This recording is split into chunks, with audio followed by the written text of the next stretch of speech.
নড়াইলের কালিয়া উপজেলায় মাছ চুরির অভিযোগে এক ব্যক্তিকে আটকে রেখে ফুলের মালা পরিয়ে দেওয়ার ঘটনা সামাজিক যোগাযোগ মাধ্যমে ভাইরাল হয়েছে।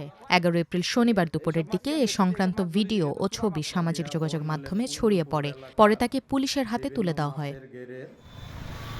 উপজেলার ছোট কালিয়া এলাকায় 10 এপ্রিল শুক্রবার ভোরে এ ঘটনা ঘটে। আটক ব্যক্তির নাম মামুন শেখ। তিনি নড়াইলের কালিয়া উপজেলার কুঞ্জপুরের বাসিন্দা।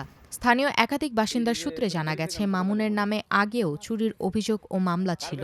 গতকাল ভোরে উপজেলার দক্ষিণপাড়া এলাকার একটি ঘেরে বিষ প্রয়োগের পর মাছ চুরি করে পালাচ্ছিলেন তিনি।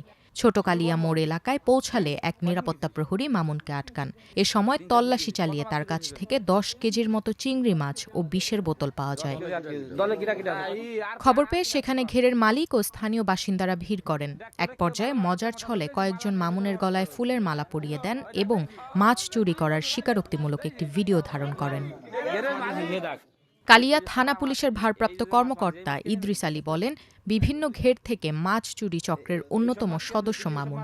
তাকে আদালতের মাধ্যমে কারাগারে পাঠানো হয়েছে। তবে ফুলের মালা পরিয়ে স্বীকারোক্তি নেওয়ার বিষয়টি জানা নেই।